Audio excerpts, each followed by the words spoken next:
So thank you very much, everybody, for being here. I feel very honored to be presenting for the Conscious Cafe, the first global event. And Gina Lazenby is here as helping me with this. And my name is Nicholas Haines, and we're going to be looking at cycles of time, seeing beyond our current experience. If you're listening to this recording, well done. You will see below this link, you will see all the slides for this presentation as well. So we are surrounded by cycles of time. They're just happening absolutely everywhere. We have night moves into day. We have a new moon into a full moon, back into a new moon again. It just constantly revolves around. We have winter into summer and back into winter through the various different seasons. So we're surrounded by these cycles of time as things rotate round and round from one and back to the beginning again. We see the cycles of time happening in our universe as the planets revolve around the sun, and then we have our solar system is circulating around our Milky Way, taking 250 million years to do that. So cycles of time can be operating under short or long periods of time. And we also have within our body, we have our hormonal cycles go up and down, our immunity goes up and down. We have these constant cycles all around us and absolutely everywhere. The ancient Chinese, which is where my love and passion and my understanding comes from, the ancient Chinese were obsessive about trying to understand the world and try to understand cycles of time and see how these were playing out.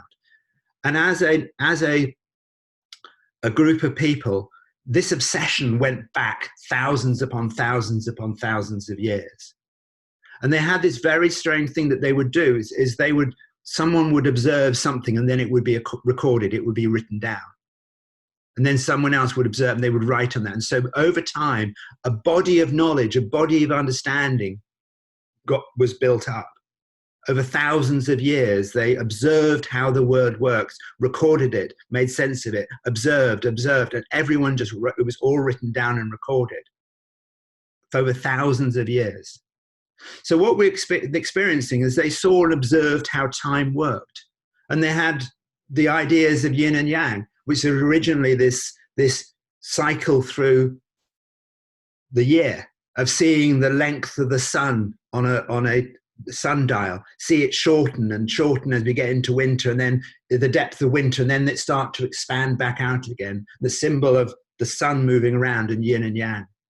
That was what they saw. They also started to observe and see cycles and flow. The yin and yang would see a cycle, but they said, we need to understand the cycles more. We need to understand flow. So they saw that the seasons were observing in winter, spring, summer, late summer, autumn. And then they said, okay, what if we could put this into energy terms, into elements? What would that be? And they would see that with water would create more wood. And if you had more wood, it would create more fire. And more fire would create more earth, and earth would create more metal. And they were just constantly circulating. And you would say metal would create water. Well, what happens, the mystical thing of when you put a steel bowl, a metal bowl out in the morning, it contains water on the outside. It's that creation. They also looked at both this cycle and flow, and they also looked at what was happening as to have certain associations and qualities as well.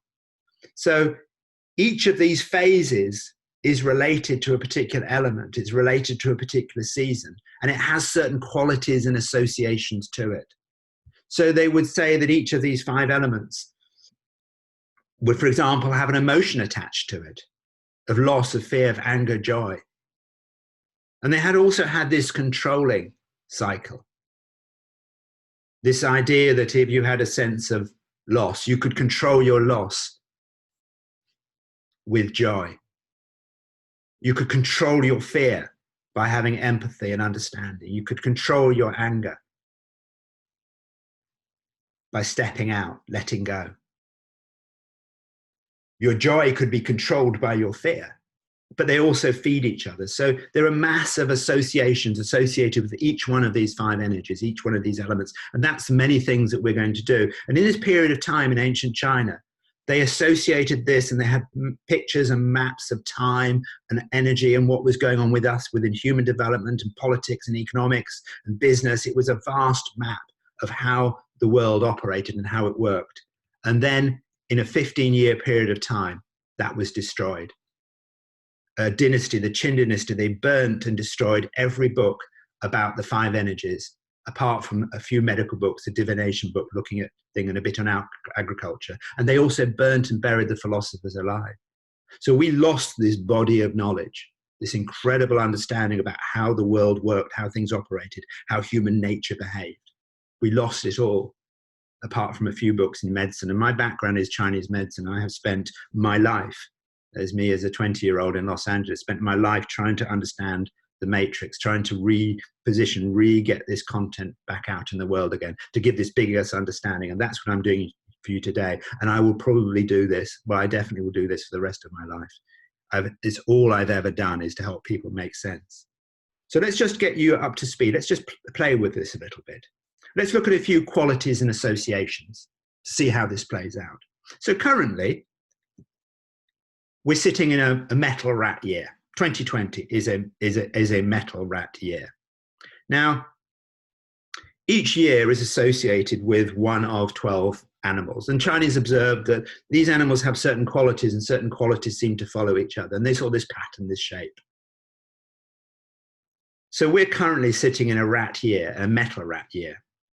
And we're currently sitting in a metal block of time, starting with 2 metal energy years and ending with 2 metal energy years. They kind of, the 2 years open the story of this 12-year block. And these 2 metal years give the final lessons in it as well. So we're sitting in a metal energy block of time, and we're sitting in a metal rat year. And rats have certain qualities to them, metal has certain qualities to them, and they come together in this particular time. Now, these years only occur once every 60 years. So let's look at this metal rat year that we're in, and we'll look for associations and help you make sense of it. Okay, and we're also going to look at it in the context of COVID-19, because that's the year we have that as an experience. So we're going to look at associations. So we're going to look at metal energy. We say, what's metal energy about? Well, every energy is related to a particular season.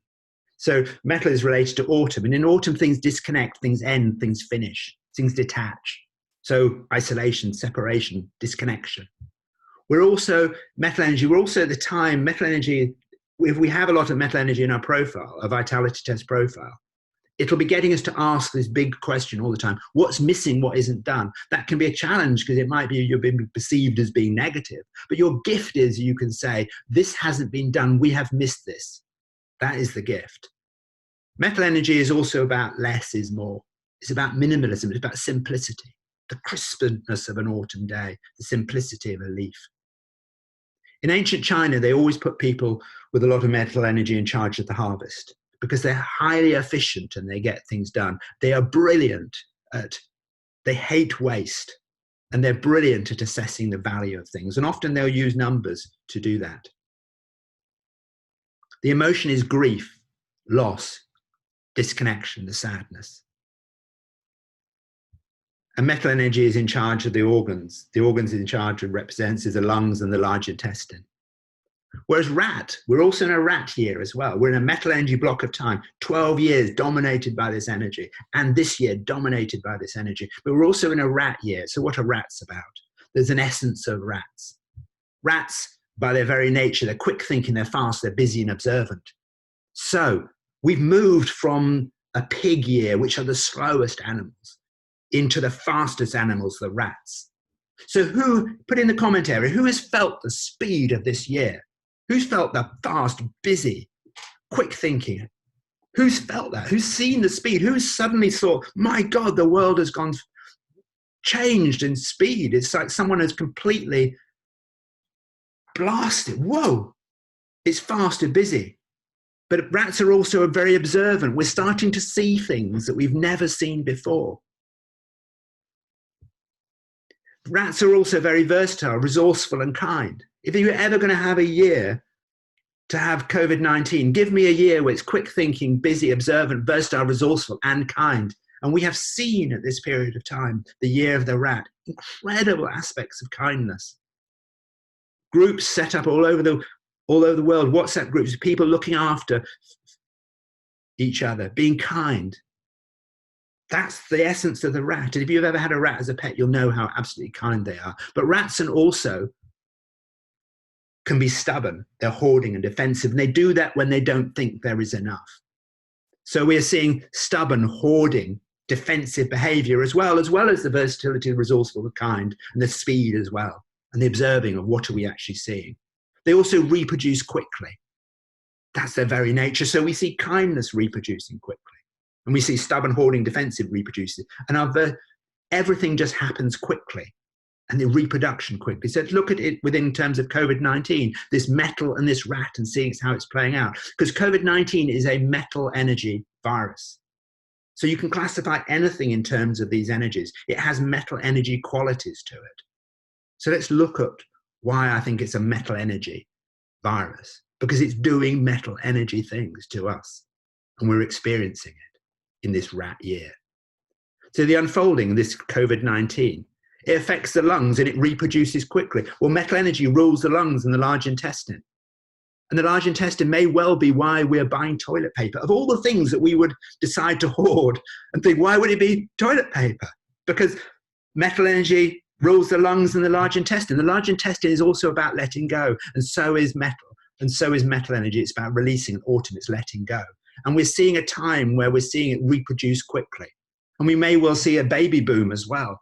So COVID-19, it reproduces quickly, it affects the lungs, and it makes us buy toilet paper, for goodness sake. It also creates this stubborn, hoarding, defensive behavior. That's the nature of the rat. We're experiencing this time of isolation, grief, and loss.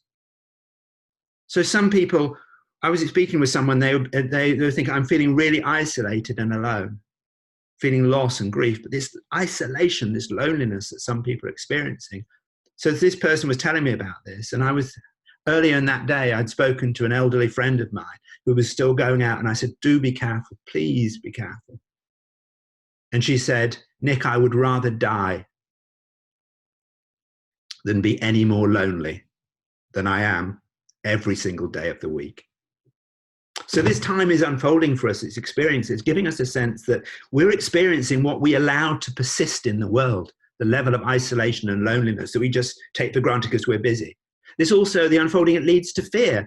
It might be a real fear, or it might be a made up fear, because the very nature of energies is they move around the cycle. So loss will move to fear, to anger, but you don't have to let it move to fear. There are other qualities to water energy. Water energy is the only energy that leaves its mark on the earth. Every other energy is transitory, comes and goes, but water creates the Grand Canyons and the glaciers that you can see from outer space. So you could go to loss, or you could go to the highest version of water energy, about purpose and meaning and something beyond, or you could stick in fear.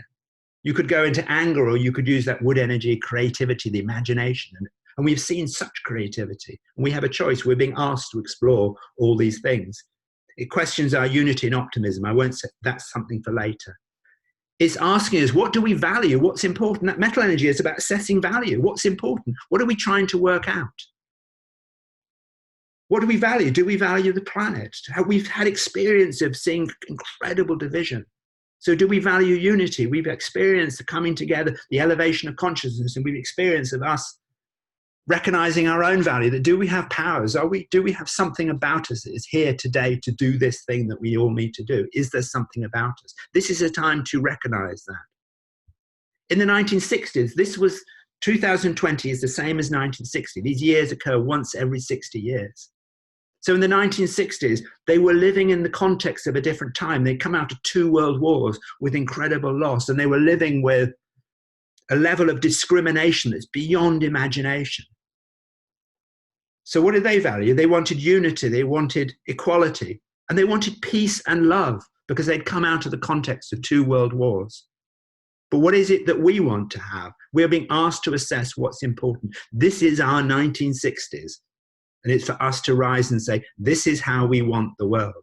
They wanted this. What do we want? Do we want to revisit, as I think we should do, the level of discrimination that's out there? Do we want peace? Of course, do we? Do we want love? Do we want to look after the planet? What is it that we will want to do? And this time, this unfolding of this time, is teaching us, it's elevating us spiritually.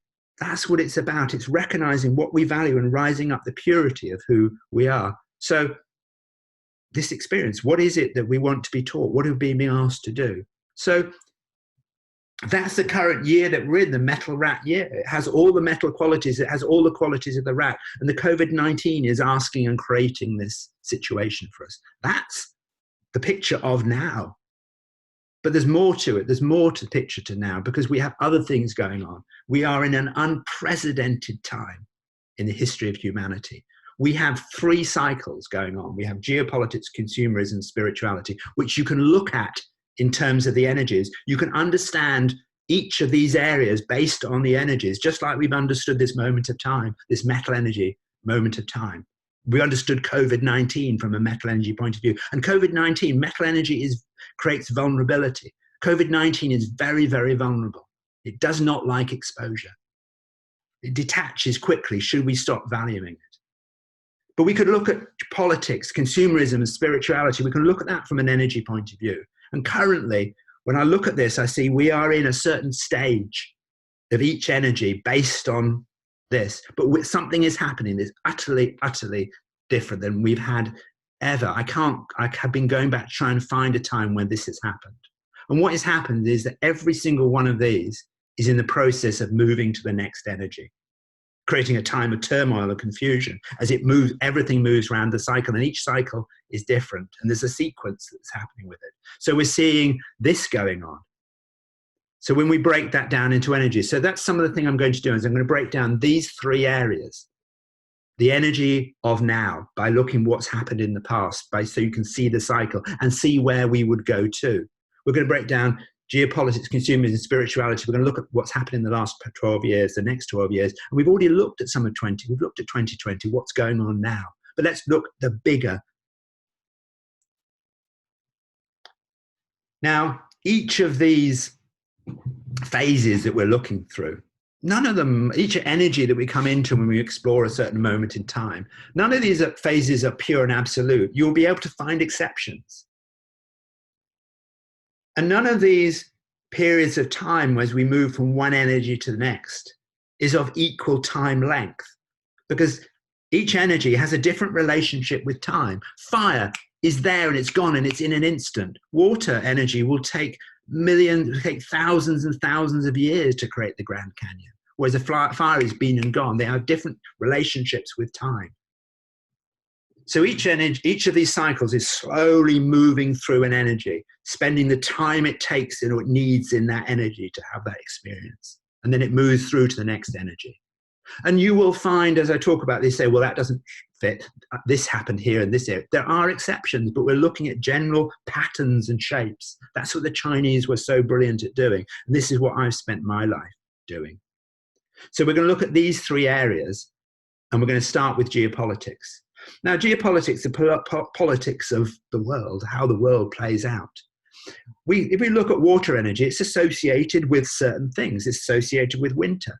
And in the winter, we live with the consequences of our actions. It's about survival, sustainability. It's about history. It's about potential. People with a lot of water energy have authority. They have this strong square jaw. And you'll often see lots of newsreaders will have, particularly women, will have strong square jaws because we trust them. They have authority. It's about safety. The big question for water energy is, am I safe? Is it safe? Water energy is reflective and it has this slow relationship with time. It's about purpose. It's about inheritance. It's our genetics, and it has this emotion of fear. So let's look at the geopolitics and what was going on in our past that we've seen. So the geopolitical time for water energy was about this long time ago with the pyramids across the world. And these were structures that you can see from space. They left their mark. It was about, do we leave our mark on the earth? Do we stand the test of time? These long dynasties, the pharaohs and the Chinese and the Maya. So it would go across time with these incredibly long dynasties that would go on, because water energy has this slow relationship with time. We also saw essences. So in water energy, you also see the beginnings. It's about potential. You see the beginnings of stuff. So we saw the beginnings of what would a democracy look like, but it was a slow exploration of it rather than the fast democracy we have now. We also saw buildings being built that actually just travel through time. So you look at the Greek and the Roman buildings, they're with us. We build in that way because water leaves its mark on the earth. Whereas wood energy, it's different. It has a different energy. Wood is related to spring. And in spring, things are new. They're created, they're disrupted, they're revolutions. There can be plans, there can be judgments, there can be force. In the beginning of spring, there is this, buds are stuck, and there's a control and a holding. So wood energy has something about control. And then the buds release and it's chaos, it's all over the place. So wood energy is about control and chaos. It's about the rules, it's about injustices. They have this belief, every energy tells a lie. The wood energy lie is that the end justifies the means. There is a single focus. And the emotion is anger. So as we travel through time, what did we see? We saw this period of time when there were battles and fights and injustice, trying to find an expression of the end justifies the means, we will do this. And we saw revolutions across the world, people rising up against the old water energy kings and queens and emperors, breaking down, having revolution, creating something new. And we saw emperors that came and they changed the world. They created the desire for equality, Napoleonic law to say, can we create an equality between people? And then we saw other aspects of this wood energy, that the end justifies the means. Dictatorships, control. We saw Europe experiencing that as a final flurry of this wood energy expression. Because any energy can be good or bad. It just depends on our human expression of it. And then we moved into the fire energy, the fire energy phase we are in now. The fire energy is about passion and love. It's summer, it's hot. In the moment, it's short-lived. It's about talking, communication. It's about being social. It's about selecting. It's expansive and it burns out in left thing. And it's about the emotion of joy. So we see democracy is all about, do you love me? I promise to do something if you love me. But promises are short-lived. Experiences are short-lived.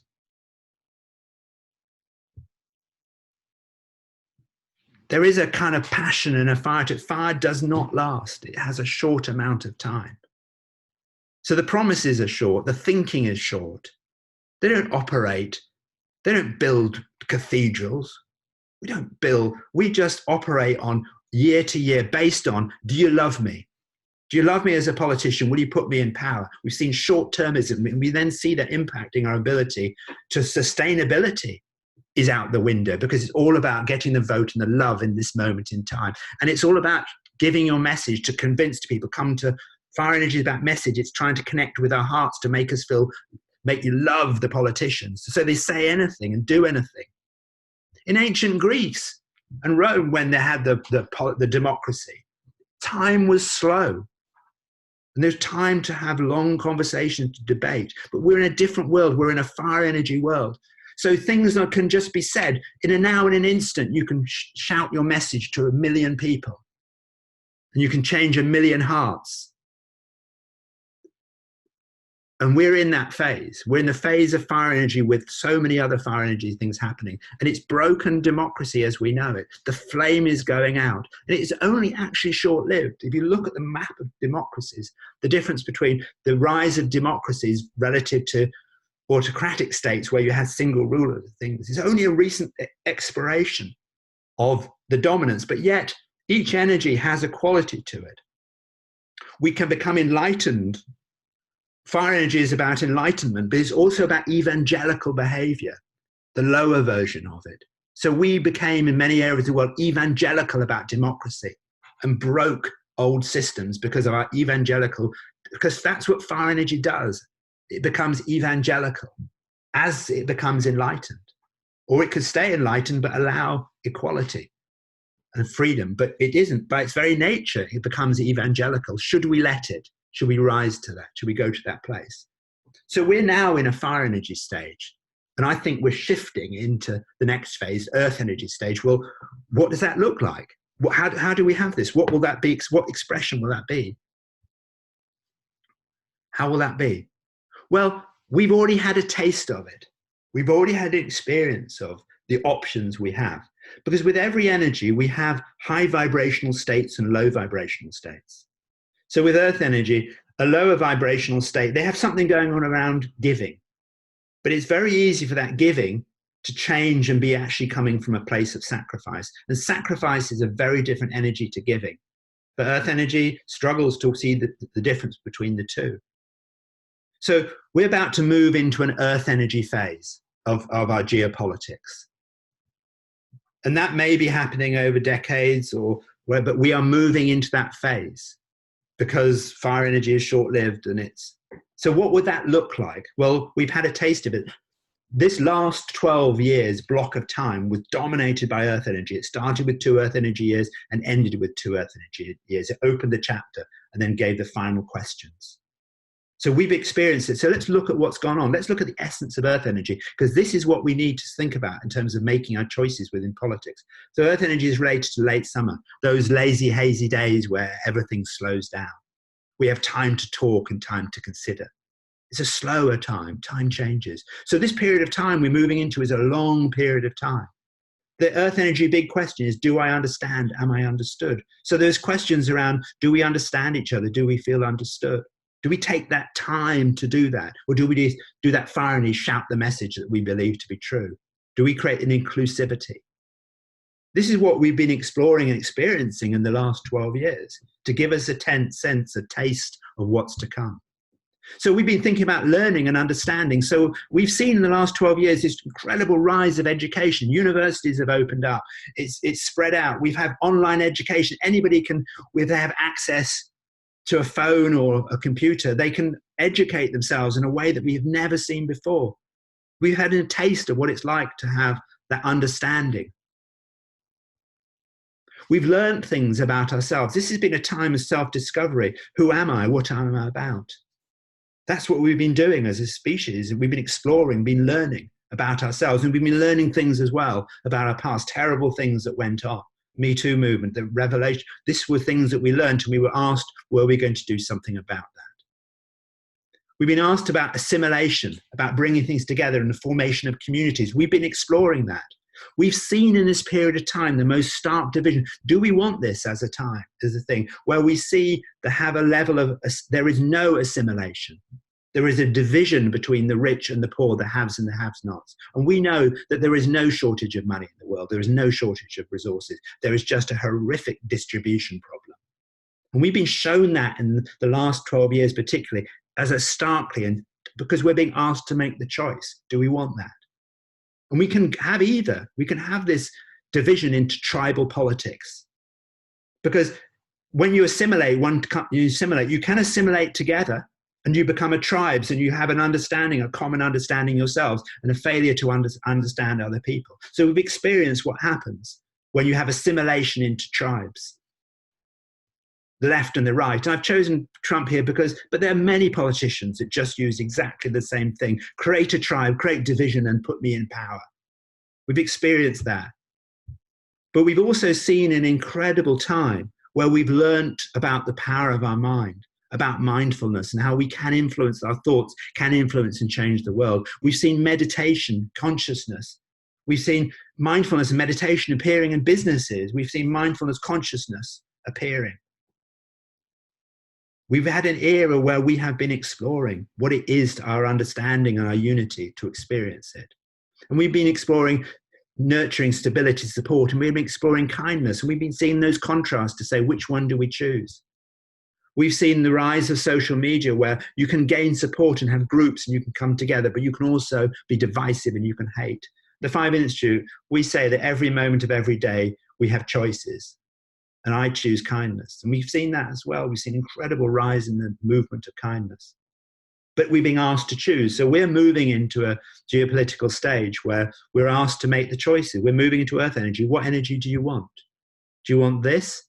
Because we can have it. Or do we want to have this? It's all in our gift. This is a moment of choice. This is your 1960s. This is the time that we are deciding what it is that we want to move into. There is the highest version of each energy. So with energies, you can underplay a certain trait or you can overplay it, and then you can do this highest version of it. So if you look at earth energy, it has something going on, association, something going around understanding and being understood. If we underplay that quality, which is a possibility, we can underplay a quality of just don't understand others, don't understand what's going on, no desire to understand others, limited understanding. We've seen that in politics. And the rise of certain groups was because we failed to take any time to understand anyone else and their experience. And all we wanted to do was overplay our understanding. We want to explain our position, give explanations, to have the understanding that we're right. But what if you did the highest version of earth energy? Actively try to understand others, not because you want to change their mind, just because you want to understand at the highest level, not because you want to say that you're right and you want to make them wrong. And we had open conversations and we were inclusive. What if we had politics that was like that? We came from that place. It is our choice, or we could make other people wrong and make ourselves right and stay divided within our tribes. Earth energy is about giving and receiving support. Do we create a situation where everyone is wanting too much support, they're helpless? Or giving a situation where we have people just giving too much self-sacrifice, we smother people? Earth energy can smother us. Is that what we want? Which of these two we want? All for your own, just get on yourself? Or we'll just try and think, but what about if we did the highest version, supporting appropriately, allowing others to develop and grow, not smothering them, but allowing them to others to grow? What about if we did this assimilation? We could, the underplaying of assimilation, we could go this next geopolitical phase, we could just go tribal. Our way. America first, Britain first. We go tribal into our nations and tribal into our tribes in our local areas. We just belong to a small space. Or we could overplay it and we said, okay, let's have assimilation, uniformity. Everybody has to be the same. Or we could do the highest version of coming together and being independent, to have common goals and working together towards something that matters. That's what we could do. And we could do that over a long, slow period of time because earth energy is slow. So it's a matter of every single moment of every day we have choices and we choose kindness. What if we had kind politics? Asking these three simple questions. The 5 Institute have something called your Kindset. It's like your mindset, except it's all about kindness.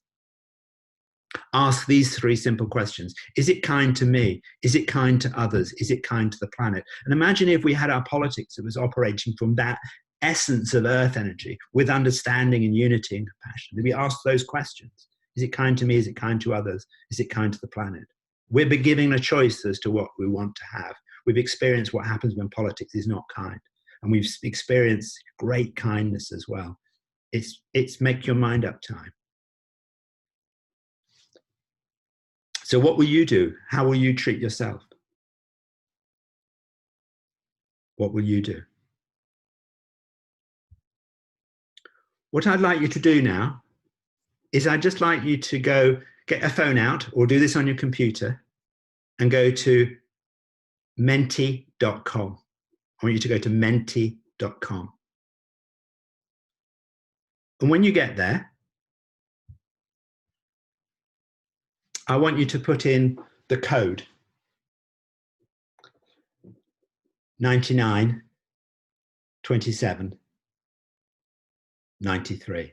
So go to menti.com and use the code 99 27 93. I hope this will work. I want you just to put in the area. I just want you to say, from an earth energy perspective, how will you treat yourself? Because our cultures start internally. Our geopolitics starts internally. How would you treat yourself? With love, with kindness? Beautiful. How would you treat yourself? Our internal culture creates our external culture. So how are you going to do this? Now, if you're having trouble getting onto menti.com and you want to do this later, this will be open.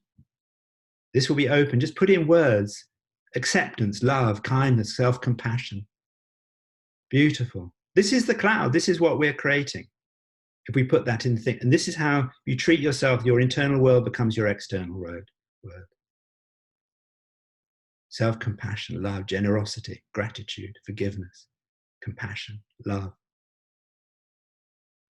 kindness. Beautiful. With humor, kind, forgiveness, love, compassion, strength. Time to relax, simplicity, self-care, justice, acceptance, love. Love it's just sitting in that.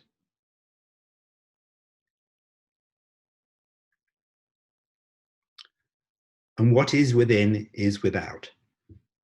So we at the Five Institute, we with our kindness mission, it's about, and the vitality test is about understanding ourselves, understanding each other, rising up and deciding how you want to treat yourself. So the Kindset first question is this kind to me? Is this loving to me?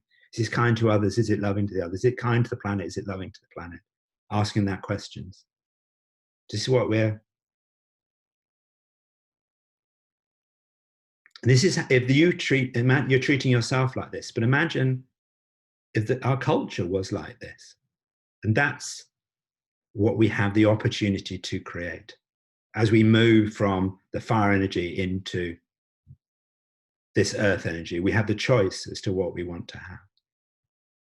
So you carry on, this can carry on being filled as you want to go, and you come back to it, it's there, and it'll change, and it'll grow. This is what we're creating.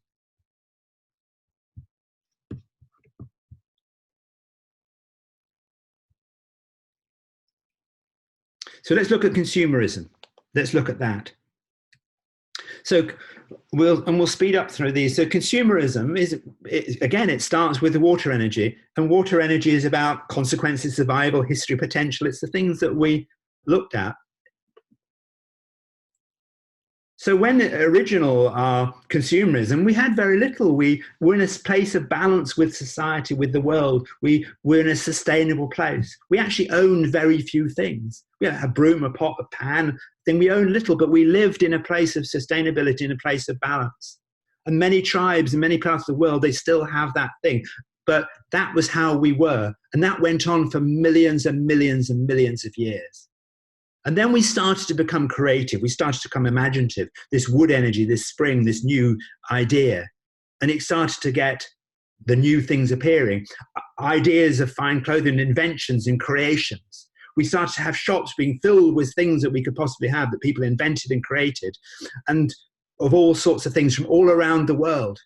We started having factories producing things to satisfy this curiosity, this having of wanting the new, this desire for everything new. And people went into the factories to manufacture. And remember, wood energy is about trapping people. Suddenly people became trapped in their consumerism and trapped in the factories making. And we moved from this place of sustainability to be trapped in a cycle of consumerism, of wanting more and more new. And then we moved into the kind of fire energy consumerism, of it's just all about fire energy, love, passion, in the moment, short-lived, selection, burning out, joy. It's about joy. So we said, give me things that bring me joy. I want this, I want sweets, I want things in an instant. We started to consume things from a fire energy point of view. We started to say, I want this. We were queuing in shops and sales, and we started to own more and more things. Things got cheaper and said, fantastic, I can have this. I can decide just to have a t-shirt for this one party, and then I'll throw it away. I'll just want it for this moment. And it becomes cheap. And people queued and they bought. And we were sold things by celebrity. This fire energy, we were communicated with passion. You must have that. So we bought more and more things. And we were just like kids in a sweetie shop. The fire energy is just in that moment. It can be a runaway energy. Until we reach the point of an earth energy consumerism. And earth energy has this smothering quality to it. So suddenly we were just drowning in stuff. We lost sight of our family. We were driven apart by overspending and the desire to have things. And we started to drown. We started to, earth was filled with things that we wore once. And we threw things away because we didn't like the color. Or we wanted something new. We were being sold to it. And the factories kept pumping and putting it out, and the earth started to struggle. And people still carried on shopping, buying, because they just wanted more and more, because the fire energy does that. The earth energy says it's a habit. We became entrenched in it. And the earth just started to struggle with this runaway, drowning, smothering consumerism of habit of this is who we are. We can't see anything other. Earth energy gets stuck in a certain mud. We were stuck in the trap of wanting and having, and the factories and growth and this whole idea of GBT, the whole idea of constant growth. Of course. And we then had this. This is the other side of earth energy when we overconsume. We had this on the planet, and we had this for individuals within our earth energy cycle of consumption. But we're moving into a different phase. We're moving into a metal energy phase. We're moving into a metal energy block of time. And we're having some experience now in this moment in a metal rat year, in a metal energy block of time. And when these blocks of time arrive, there is a massive wave as energy first arrives. This 12-year block will not be like you're experiencing now. It is a magnificent time. Can be an equivalent of the 1960s. It is a magnificent time. But as this wave of energy arrives, it slams into us and makes us look. So we're being given a taste of metal energy, of what things could be like with COVID-19.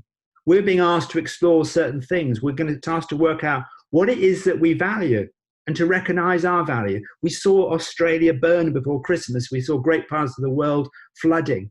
Do you want this? Do you value this? Or do you want to have this? Are we going to do this about the planet? It's looking at our consumerism again from our earth energy perspective. So what do you value? What is valuable about you? We're being asked to let go of things, to unleash your talents. So there is no better time for us to let go. Metal energy is about detachment, and we are in a metal energy year and a metal energy block of time. So all the things that we thought we couldn't let go of, we've been able to let go of in an instant.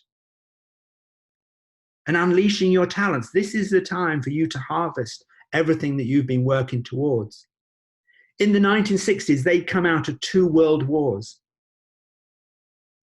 What they did in the 1960s, they went from black and white into color. They let go of grief, the definition. They became a new modern world. They let go of the grief of those wars. And of course, it was really difficult for people that had been in them and they'd fought. And they said, how can you be running around your clothes and your smoking pot and you doing these things? Don't you know 2 people died in 2 world wars for you? And yet you're being joyful and you think, but it was a time of which they could let go. And this is the time of which we can let go. We can let go of this. We can let go of this. And we can stop this. And we can stop this. Because we are in a time where we can let go. So what are you going to let go of? What stories are you going to let go of that are limiting you in your thinking, your ability to rise up? The stories that stop you from actually making a difference, doing things. What are you going to do to unleash those talents that we all desperately need? This is your time. This is a time where less is more. That's what metal energy is about, is less is more. You can have simple, beautiful things. Or we can be in a place, the other energy, we can place of lack and there isn't enough. Or we can just have less is more and go back to a simpler way. And simpler stuff, metal energy moves into water energy, and water energy is about sustainability. Simplicity creates sustainability. Less is more, the beauty of simplicity. This is a choice. This is an aspect that we are moving to within our consumerism, the metal energy, and we're being given a taste of it. So we're moving into the metal energy phase. So what version of metal energy do you want? You could have a situation of just not being able to see the value in the situation or expecting perfection. So you might say, well, actually, I can't deal with this whole consumerism. It's too hard. I can't deal with it. I can't do it. Or just think, you know what, this is too sloppy. I'm not going to really do it. I'm going to do a half-hearted job. Or we could have a notable level, a high level of expertise, notable attention to detail, and say, we will focus on this. This matters to us. And we put our attention on it. And it doesn't matter what your vitality test profile, whether you have dominant metal energy or not, we all need to step into this aspect of saying, let's have attention to detail. Let's look at what needs to go on. We could be looking at metal energy is about disconnection. We could be in this lower vibrational state of holding on to everything, not letting it go. Staying way beyond what's helpful. Or we could just quit early and disconnect and say from our feelings, say, oh, this is too much. I can't do this. I'm not someone that has any influence. The world is gone to think, I'm just leaving. I'm detaching. I'll just let the world drown in their own stuff. Or we could play an important role in looking for what's missing, adding in your value, your talent, your brilliance. This is all choice as to what we want to do. And we're being asked at this moment. So what will you do? How will you treat the planet? How will you rise up? And these may well be things that I would suggest that within your conscious cafes, you look at each one of these things that we're talking about and saying, what will we do? How will we treat the planet? How will we rise up? How will we unify So set up topics at conscious cafes to look at these questions and the questions of geopolitics. Think that's what our consciousness is meant to be doing at this moment in time, to be asking these things. And our spirituality is the same. We're going through a cycle and we're shifting from one to another. We've come out of a water energy phase. We had a water energy spirituality when it was just about our spiritual stuff was about survival. And then we started to want to reflect and to think and to capture moments in time. And we started 100,000 years ago to start painting on walls of caves, to capture the past, to see what had happened. And then we moved into the wood energy spirituality of this new, of these stories, this creation. And we started creating stories around the campfire. We started creating stories of gods and gods, and they all controlled us. We were subservient to them. They controlled us. And we had the gods of Greece and the gods of Egypt. We had the Norse gods, and they were all powerful and they were all controlling. And we sacrificed to them. We gave our sacrifices to them because they ultimately controlled us. And then we started to move into this spirituality. Well, perhaps the spirit is within, this fire energy, this love, this passion, the religion of love, this joy. And we started to say, well, perhaps in many areas of the world, perhaps the spirit is actually within us. And I have this part, this thing, I have this gift, I have this light, that I put my light into the world and I connect with the light. The fire, I becomes illuminated, the enlightenment. We had religions all around the world opening up the possibility. We built cathedrals of light to experience that fire, that passion, that love.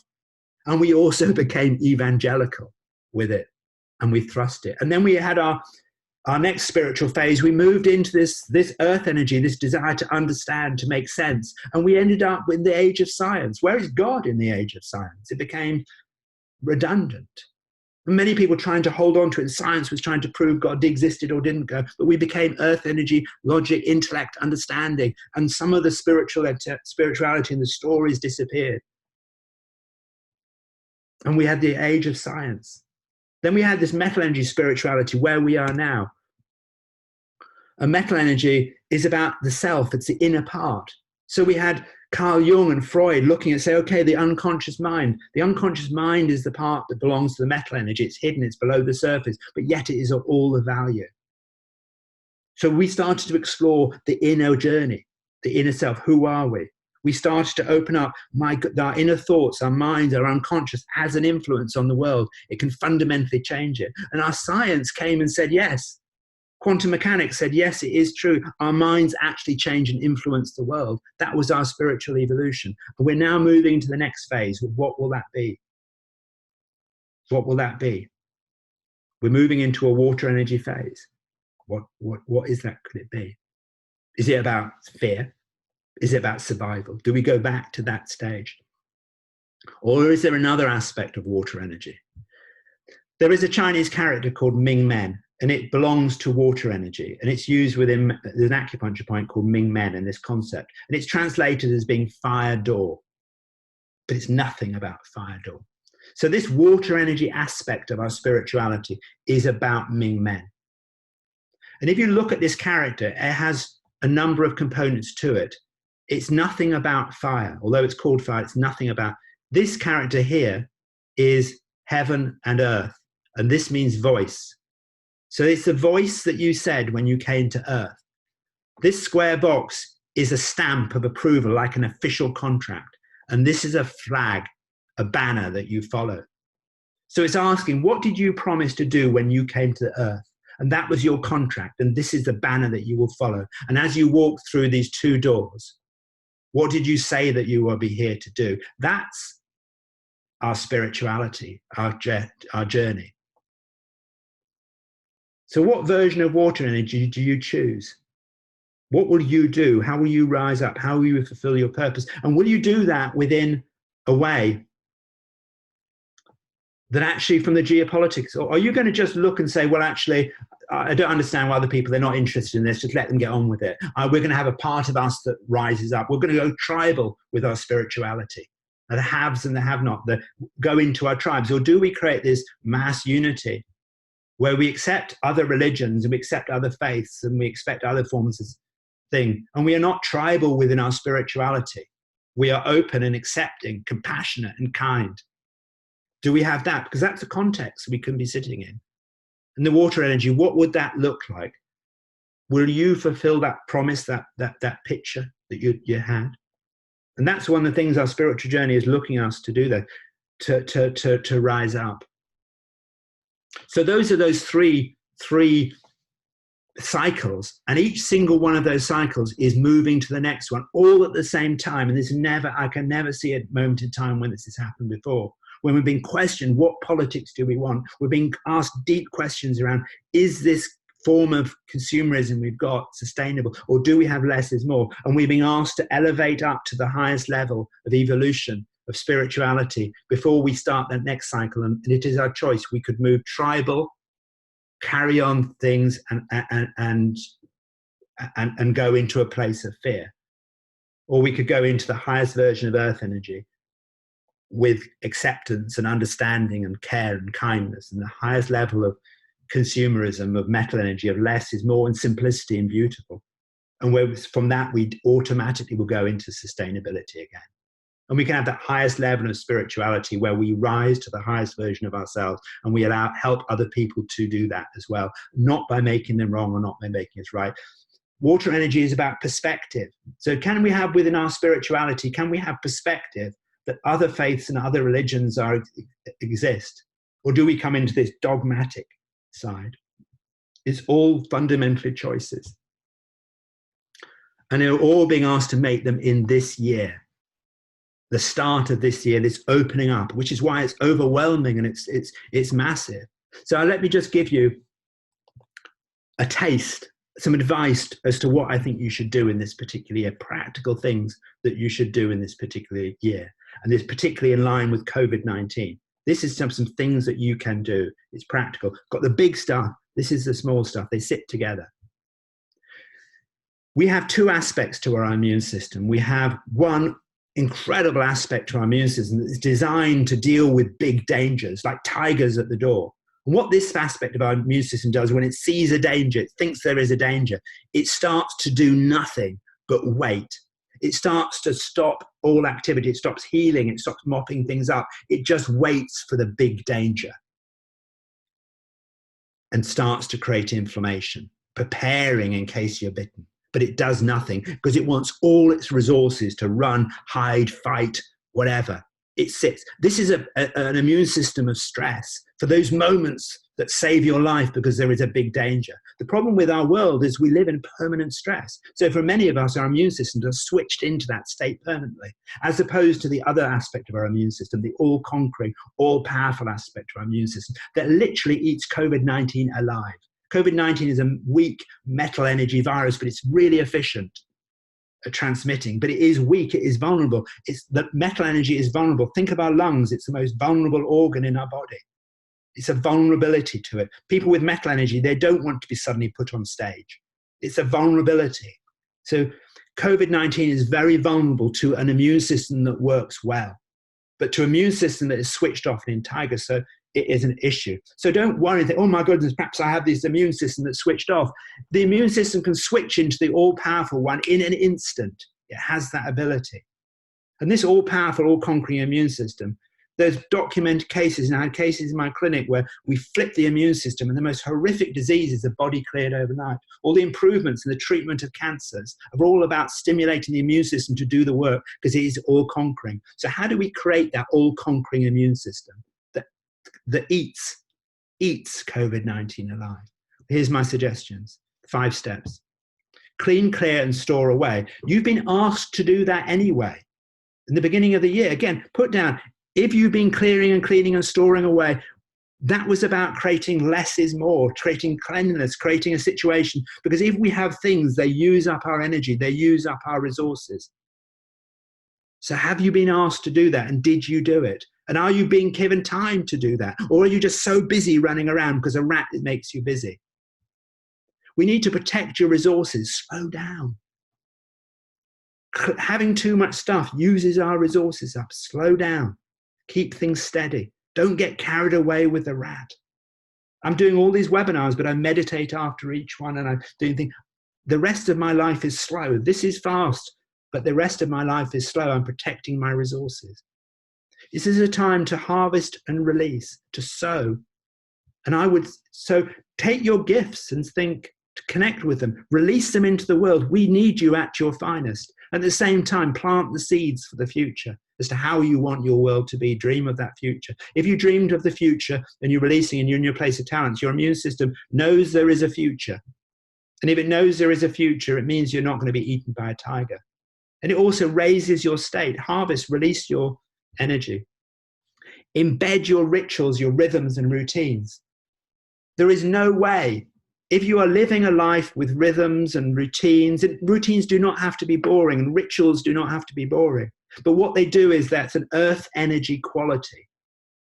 And if you are doing through your daily things, your rituals and your rhythms and routines, if you were being chased by a tiger, there was no way you would be doing that. So by doing that, it tells your immune system that there is no danger. It creates a normal for you. And if there is normal, there is no danger. But if you're running around with no rhythms and routines because your routines and rhythms have all been changed, your immune system is now under stress. So just embed rhythms and routines. People live the longest that have rhythms and routines, and they don't have to be boring. A lot of wood energy. I don't want to get trapped in a routine, but there are routines and rhythms that give you freedom. And elevate yourself and others. This is the time. This is the time to do that.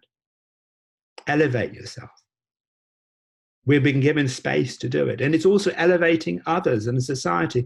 Do we want to say to our health service, do we want to say that we want sacrifice, that to be a style of sacrifice, or do we want to fund it and give people a place of giving?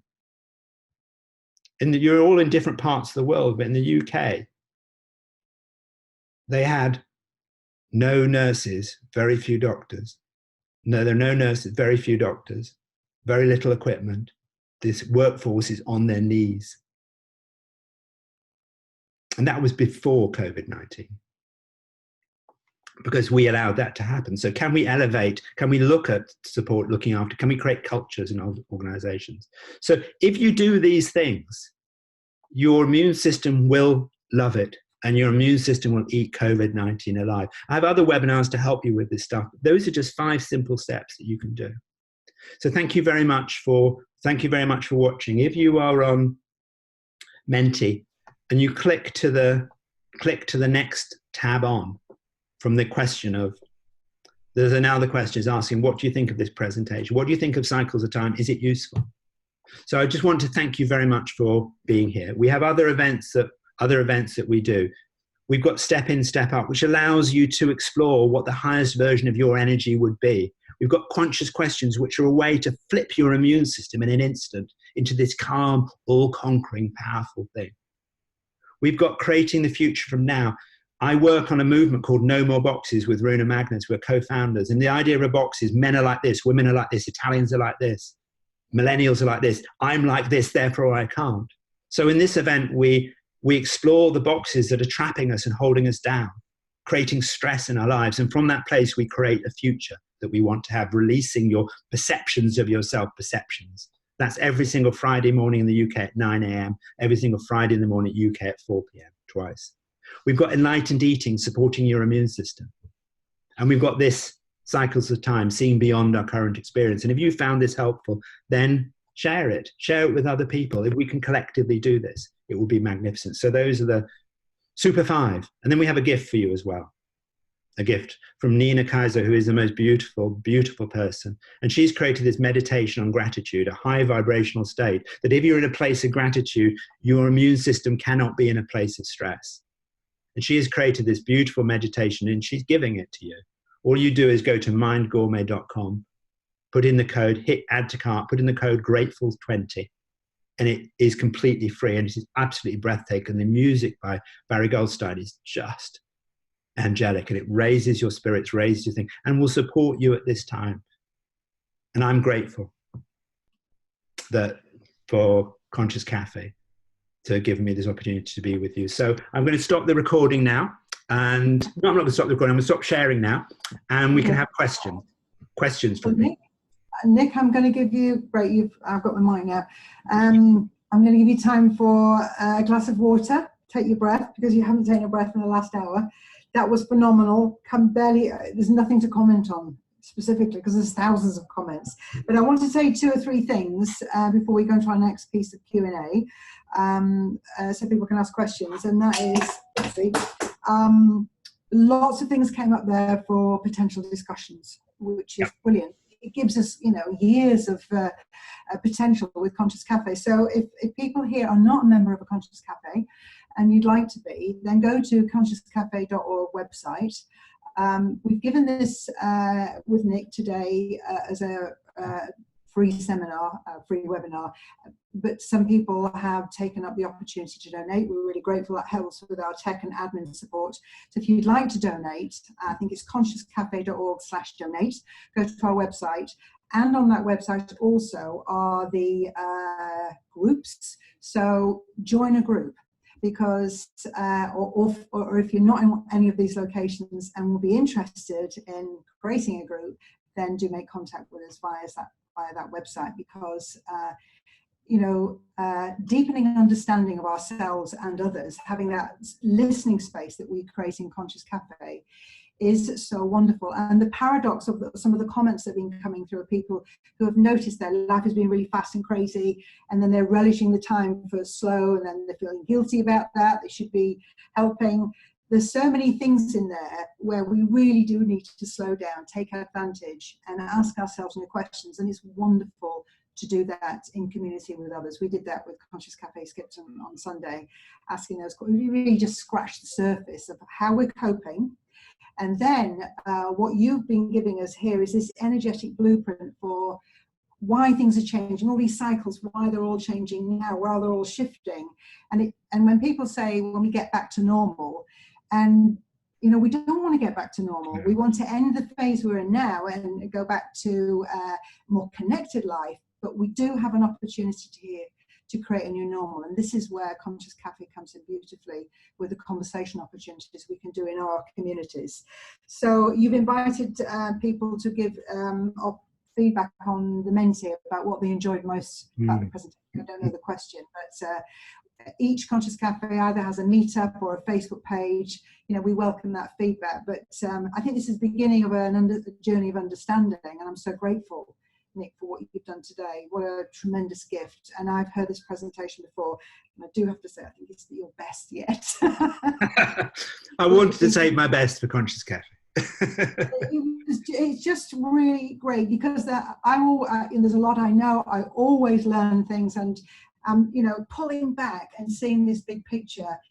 It's like going out at night with a worry and looking at the stars and realizing you're so small and the world is so big, and your worry disappears. Standing back and looking at this moment in time, it pulls us away from the immediate challenges, and then we can ask, change that internal dialogue and ask something bigger.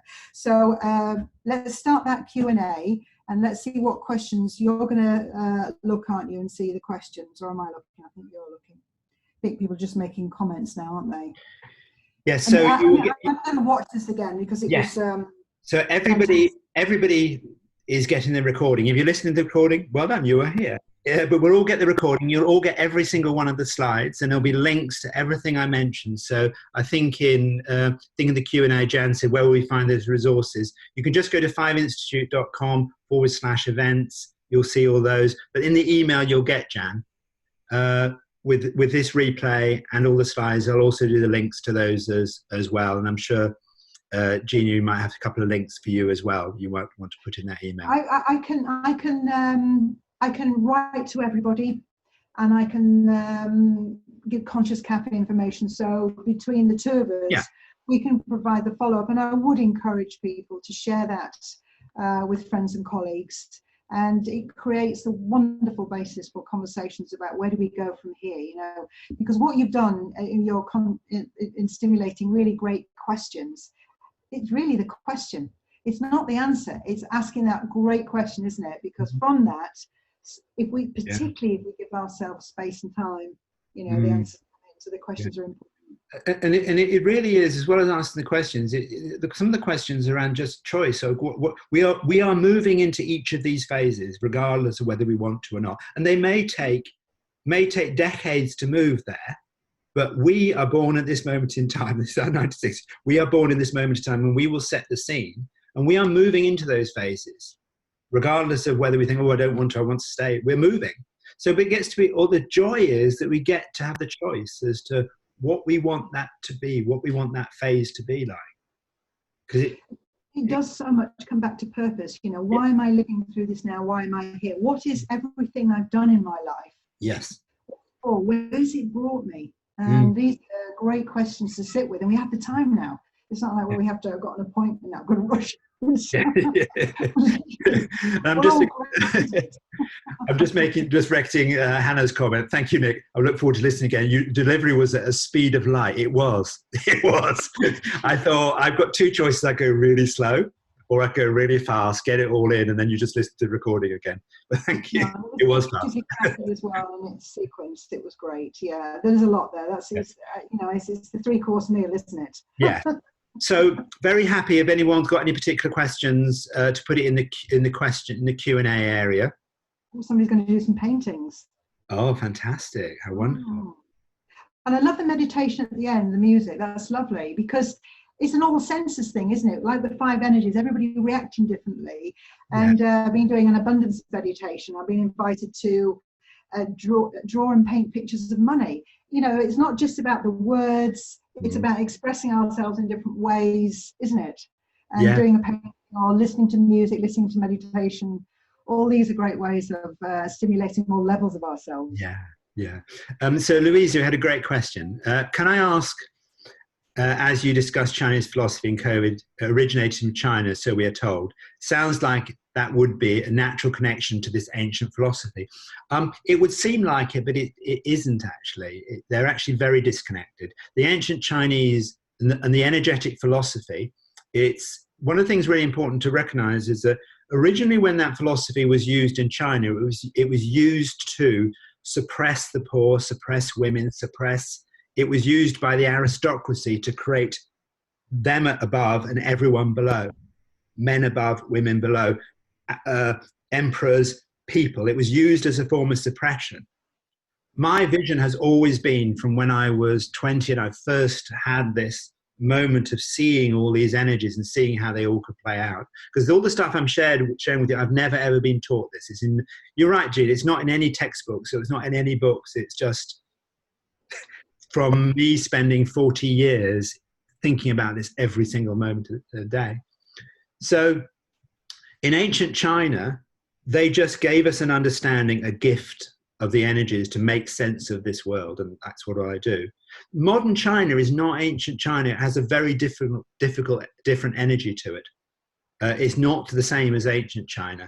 And I think we're seeing COVID-19 originating in places like China for a very, very clear reason, is that it has a vast population, and like many parts of the world, people live in absolute poverty. And they live close to animals. They live because there is nothing that they can do other than that. So it just came from there because it came from there because they have a vast population. Could there be some connection? Well, it could be, but this time is here to elevate and us to teach us.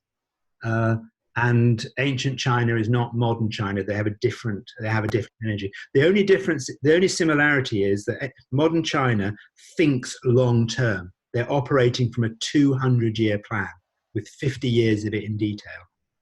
They have that water energy long-term thinking that's different from other countries, and that's why they're different. We've got a question in the comments from, let me just read it. From Sandra, what do you advise people forming teams with people they hardly know within industries? And she says, by that I mean forming teams to address challenges created by COVID-19 locally. What would you advise to teams that are coming together? Teams, yeah. I don't know whether she means by using the different energy. What I would do is I would get each member to take the vitality test. And then what you will do is you will understand yourself like never before, and you will understand what other people are. And Gina and I, we know each other's energy. We know. And so if you have a lot of wood energy, you can be very forceful and dogmatic and driven in your thing, or you can be super flexible. So you need to know that you need to be aware that you can be dogmatic. with your ideas and your views, and someone else has metal energy, and they may spend a long time sitting quietly on the outside, but what they have to say is super valuable, so give them the space. And when they say this is missing, this isn't wrong, it's not because they're being negative, it's because they're being utterly brilliant. So get to know each other based on your energies, and it is isn't it, Gene? It's an absolute gift. We're part of a community, and we understand each other's energies, and we get to understand that some energies are more flippant and have fun, and some energies like time to reflect. So if you're in teams, have thing, and also choose kindness. I was speaking at a big event, and we have these I choose kindness badges, these little I choose kindness buttons. And one of the delegates there said, I'm about to go into a big governmental meeting. Can I have 12 badges, please? So she went into the governmental meeting. At the beginning of the meeting, she put the 12 badges on the table that say, and the badges say, I choose kindness. And she said, I want you to, if you want to, I would like you to put, I've got them here, little badges, I choose kindness. And it said, if you want to, put that on. And if you don't want to, that's fine. But I choose to put it on. I choose kindness. And she said they all did it because they were embarrassed not to. But she said the conversation was completely different with our politicians because they took the badges off. Of course they did. So we had a thing about politicians. It's depressing that our leaders... It's a bit depressing that all our leaders all seem to be low energy. I mean, we were on a Conscious Cafe call last night, New Forest, Anne was leading that, and while we were on the call, because we were talking about healing, what we needed for ourselves, and did a beautiful meditation, and the news came in that Boris had been taken into intensive care. And, that's awful, because whether you like his politics or not, he's our leader, and he's leading the gang at the moment and the forefront of this, and really pushing himself to the edge. Yeah. Self-care is not high in his agenda. He's a warrior at the moment. We kind of need that warrior energy. But the comment here, how can we connect modern politicians with this ancient wisdom? The country leaders need to hear this and understand too. We need to rise up and open their hearts as well. It is, this is the whole thing about what a leader should be or could be in this moment. So maybe speak to that now. Yeah. So one of the things that is happening at the moment is actually, to a certain extent, our experience that our actual leaders our politicians are actually becoming relatively irrelevant. Because our experience is what's happening locally with each other and supporting and that kindness. The stuff that is happening with politicians, it's been shown, some of it is being shown up, we're being shown the contrast of do you want this or do you want that? But the actual coming together of communities and groups within a bigger picture has seen something different appear. And as Gina was saying, will we go back to normal? Well, I hope not. We will have a new normal. The new normal will be perhaps more cohesive societies, although there is a possibility that when this happens, we just detach from it and we move on. So how can we get our politicians to think? It's calling it out. It's calling it out, their behavior. I have written countless times to politicians and said, when I see you in the House of Commons and you're going like that, call them out. Call them out and say, that is not how we want our politics to be. But we vote them in. That's a democracy. So just calling it out. And they're human beings. They will be having these experiences. This is the biggest time, the easiest time to let go, as I keep saying. So can we let go of that style of politics? Can we have earth energy collaborative? We might still have democracy, but will it be collaborative? Will it be coming together? Will it be asking questions around kindness? Because there's no kindness in politics.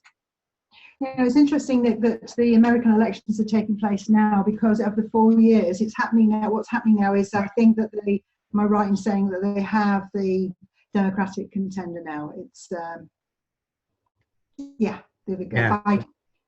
And there's going to be, I don't know whether he's finally being chosen, but there's a huge rally that everything depends on. Of course, they can't have that. So it's been cancelled, and they're now thinking, well, can we have it online? So they're having to think differently through their selection process and the voting process, because if this continues for some weeks or months, what will happen to the American election, and how will that dialogue about politics change? That's an interesting one, isn't it? Yeah, and we're all being asked to step back and look.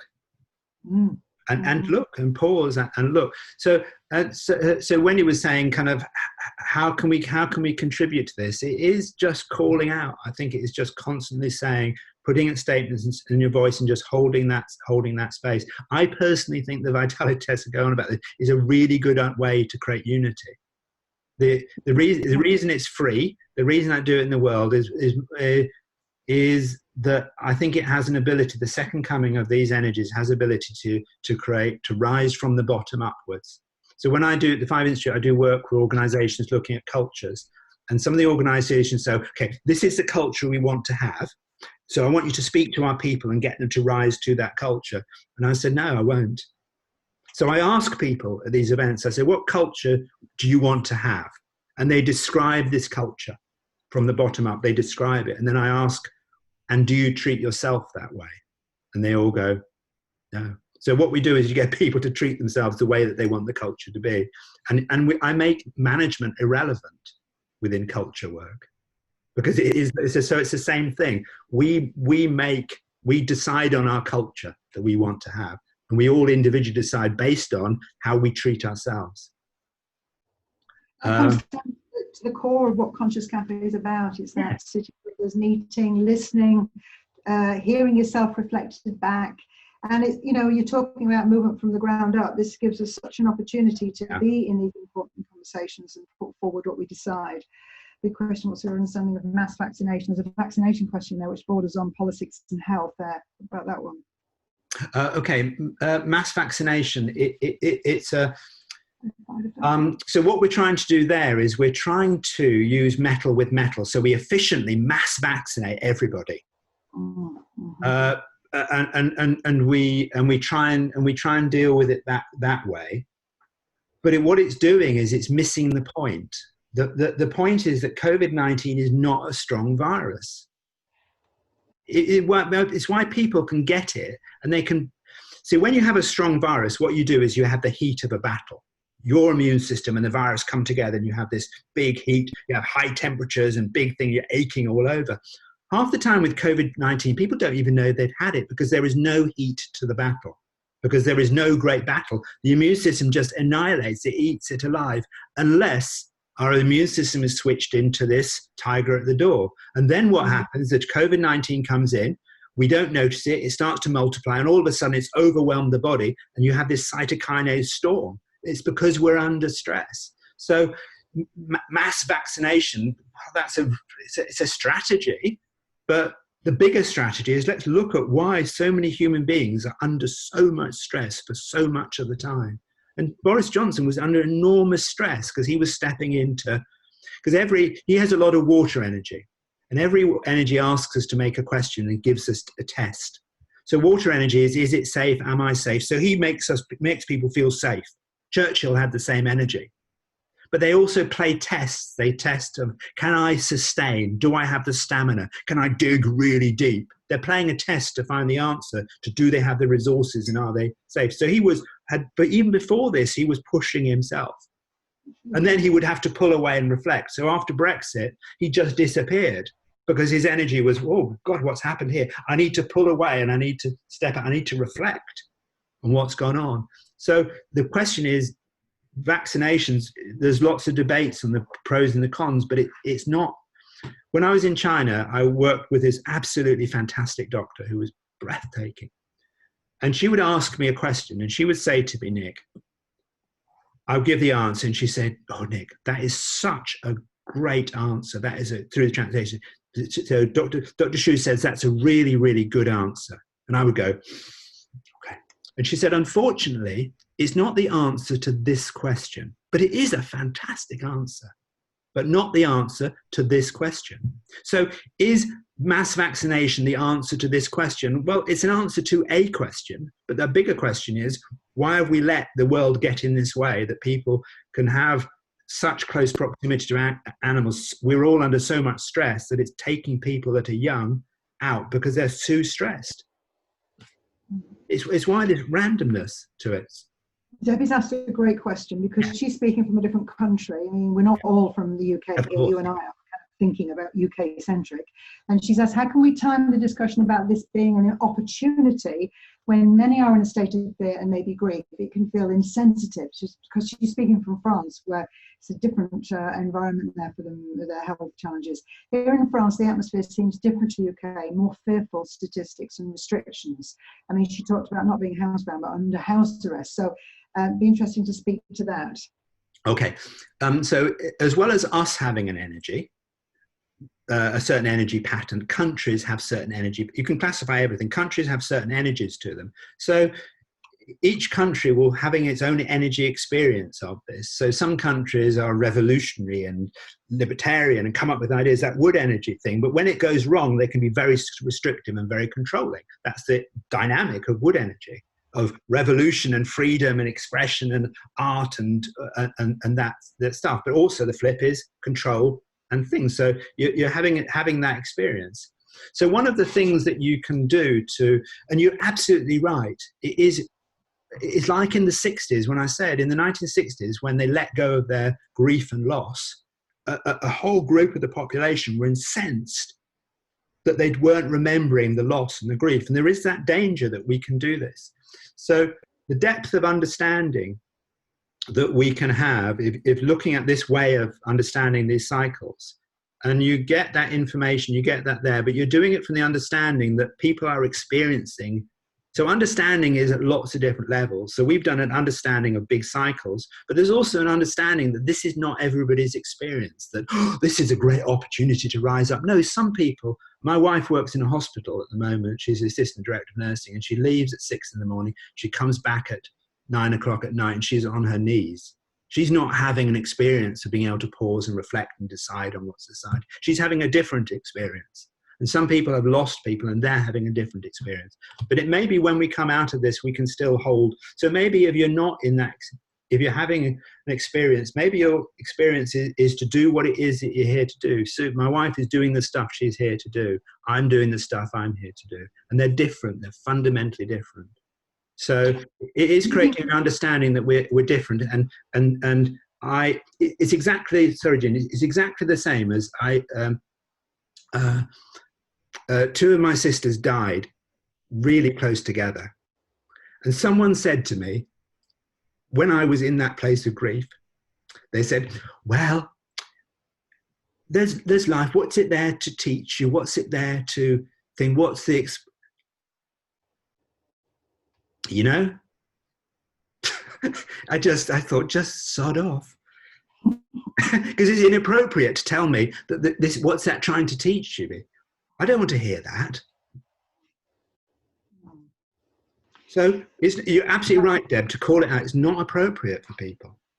But some of us have to hold a space for, if we are, this is our bit that we're doing. This is our bit that we're doing. You're right with the term their whole space, and I think the opportunity is to allow people to share how they feel. You don't have to bring in about what's the hidden blessing here, where we're going to go next, but allowing people to share, to vent, know that they're not alone in an experience, because you have that, physical distance, and to be able to let go of that, to verbalize things. Often move forward because they're letting go of that and expressing it, and then they're more open or can move more swiftly into, well, how can I use this experience, but without that gap of providing a listening ear. So all our meetings may not be about the future. Some of our meetings and connections are about how do you feel, and allowing people to express that, isn't it? Or then you're all getting onto the same page by sharing how you feel, and then letting that go and understanding what's going on inside for you. And Tamara was saying, yes, this is crap. Why is the learning and the grief? I know. Yeah. It's. I think that there are. I don't know a different energy that could make us stop and look at the level that. And we've been given lots of experiences to try and see what's going on. We've been given lots of experiences, and most of which we just ignore. And we've got this experience. And it is crap, yeah, absolutely. It is, but it's probably the only thing. Can you think of anything that's changed the world like this? Anything? And would I want it to be something else, of us just stepping back and looking without the grief? Oh, absolutely, I'd give anything for that.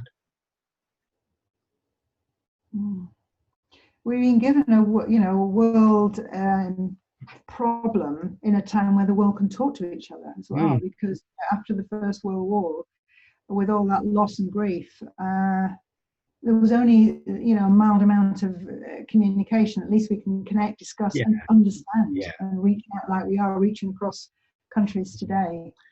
And as Tamara says so beautifully, is that love comes from it. It's the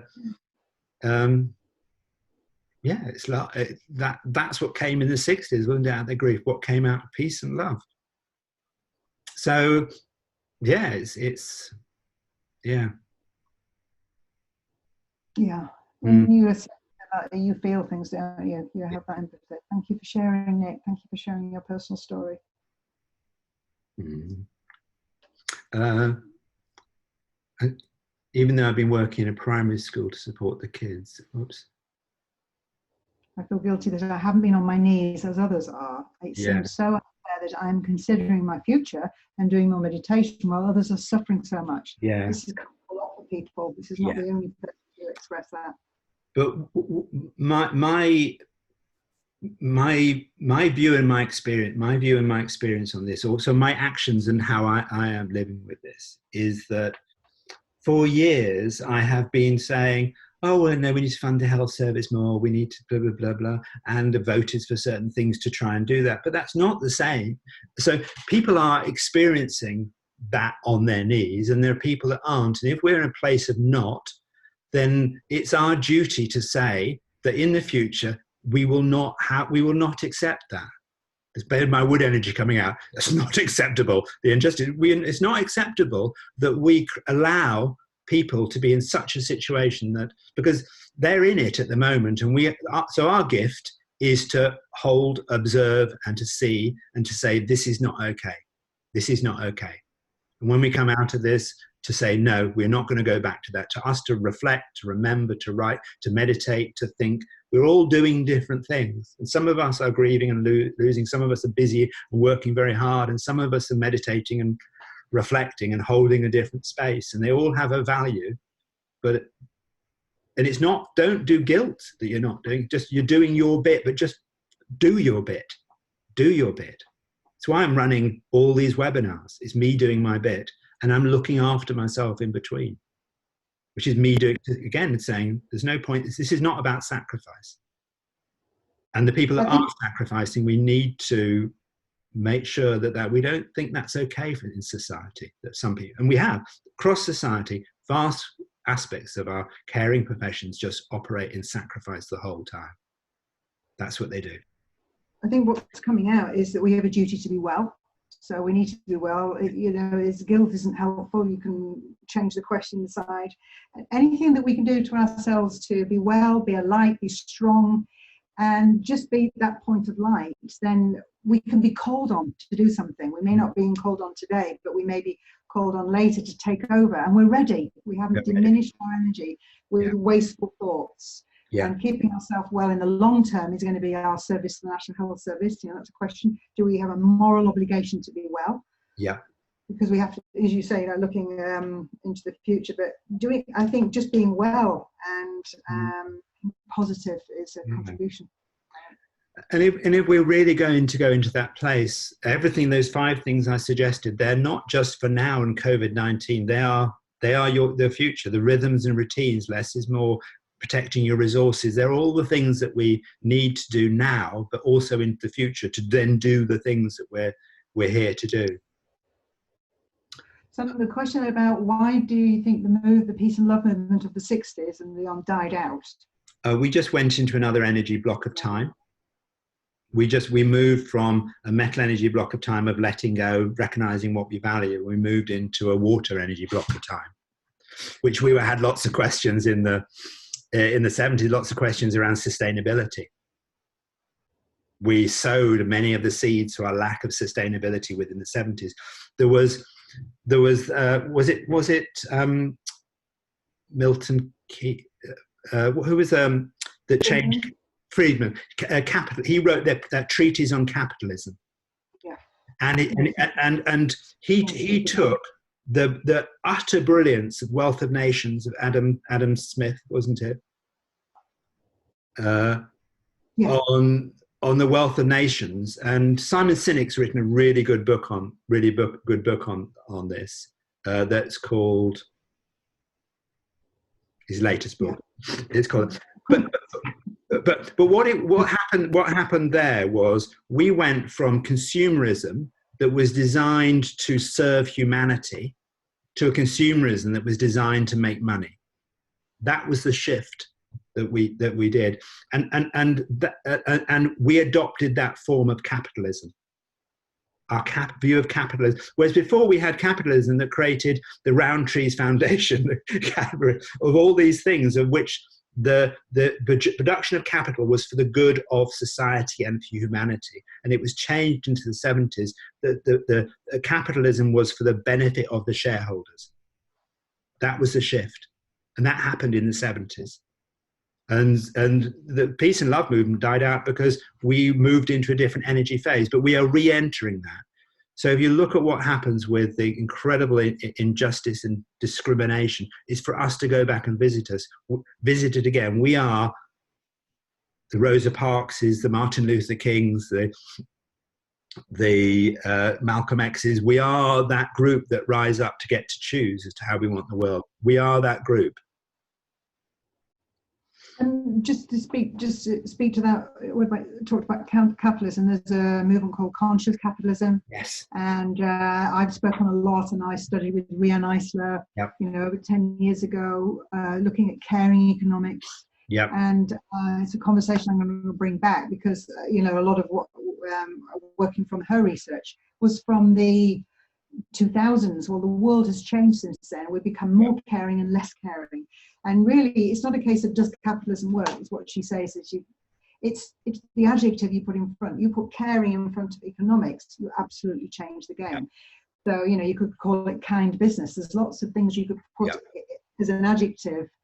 Greedy capitalism is what we've been having, self-serving, and different forms of business. And I think as part of the new normal, these are the conversations we're going to have to explore. What are some of the new ideas people have been talking out for quite a long time, these new thinkers? And how can we bring them in? And caring economics is definitely, and conscious capitalism are definitely, at least decades of thought have gone into the proposals for how we can be. So we're going to explore that in Conscious Cafe. Perfect. So we have caring economics and kind politics. Hallelujah. So we have Surgeon in spirituality and a mindful movement. Have we got any more comments and questions? We're coming up well over the hour and a half, but we've got most people still here. Yeah. We could go out and get the afternoon tea out of the lunch break. That's all right. Any more questions? And we could bring things to a close. So, Tamara, was the upsurge of love in the 60s a rush towards happiness arising out of the time, the shortage of rationing and corsets in the 1950s? It wasn't alive in the time of corsets. I think it was. We'd come out of that big Earth energy experience of from 1959 backwards. We'd come out of those two world wars and it was really interesting in that period after the war, that 12-year block of Earth energy. We started forming groups together. We had movements coming together at this particular time. So we did a lot of unity after the war, didn't we? We saved a lot of the institutions formed after the war, so how we could come together.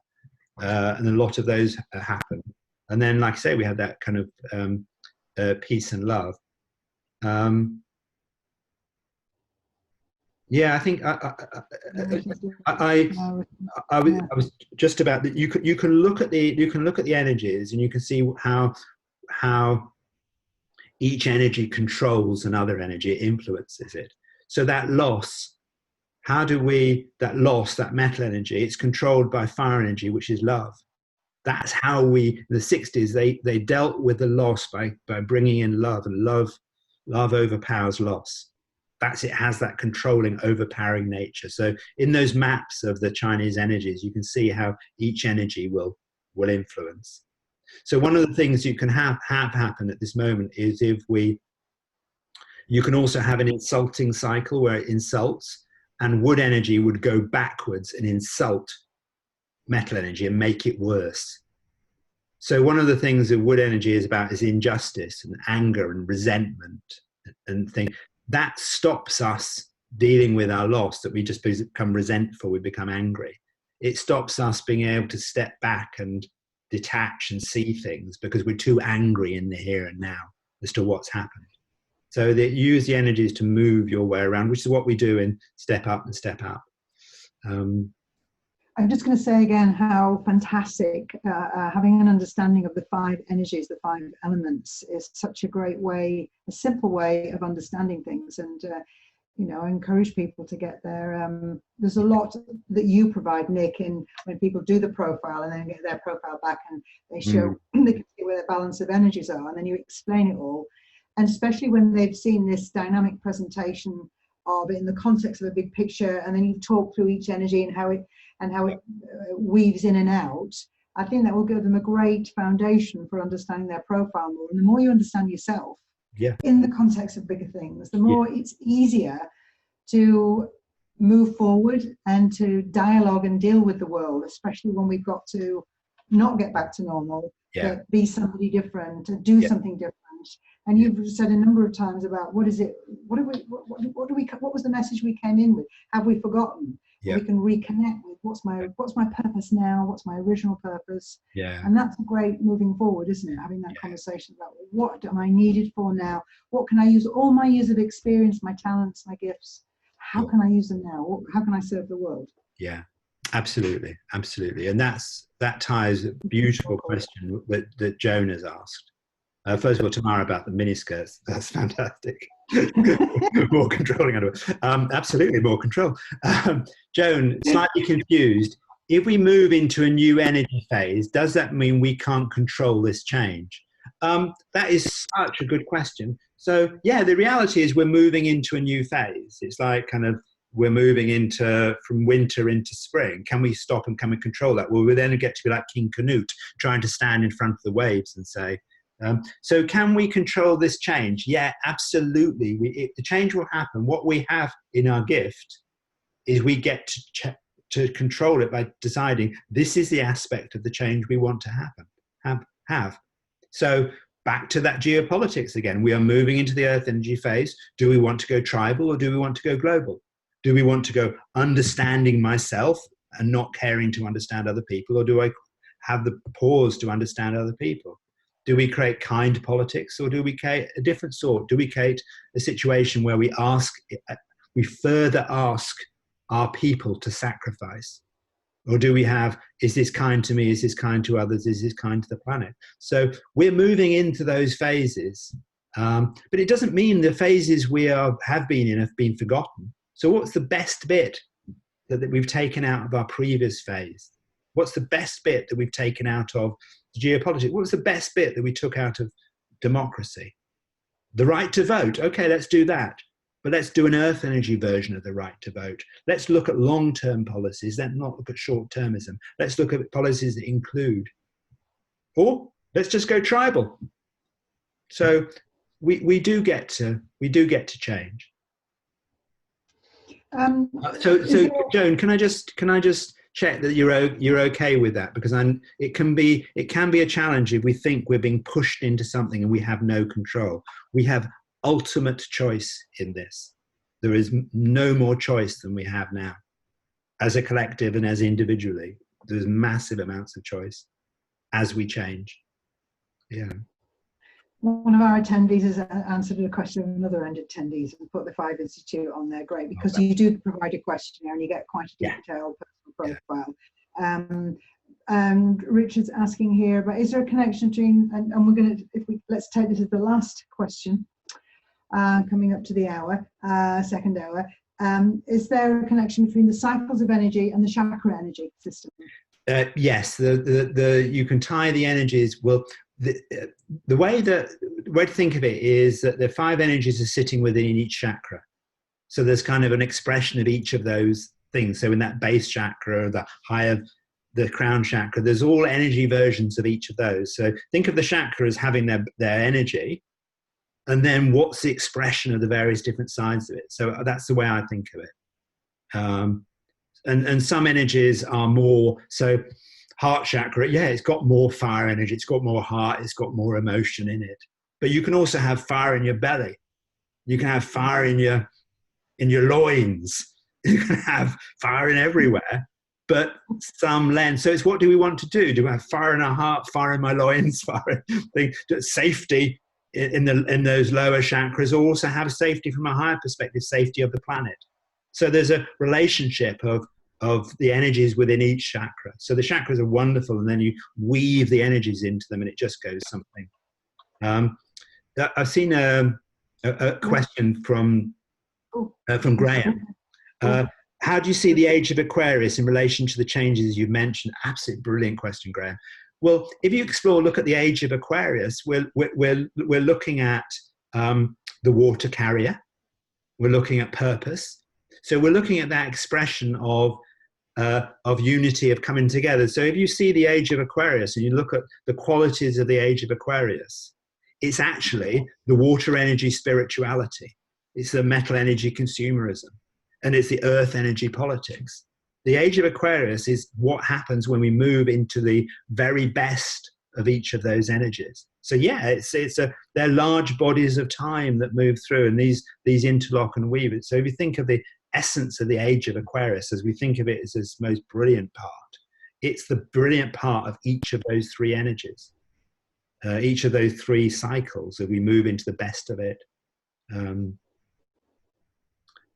So just reminding us that we have a Conscious Cafe page on Facebook, and that's going to be a nice central place for people to put their comments. Perfect. I think as we close now, I think what's as much as you've given us, which is a huge amount, it's just a beginning, because everybody is going to be leaving with thoughts, insights, and questions, and we've certainly got the time at home, haven't we? Some of us do, Gina. Some of us do.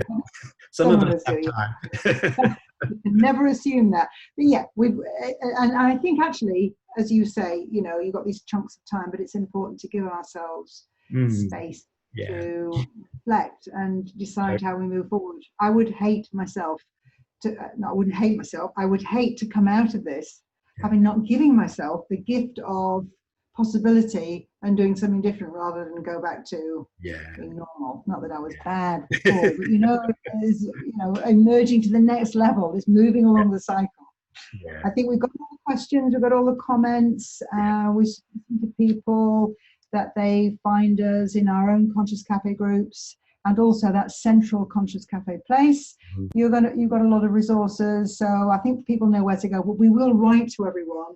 And Nick, I just want to say a huge thank you for all the work that you've done today, the preparation of this, and everything you've done to bring this wonderful body of knowledge in such a very easy way to us at this really important time. Thank you, Nick. My pleasure. It's only taken 40 years. A blink. A blink in time. A blink of an eye. Blink in time. Think in time. Thank you.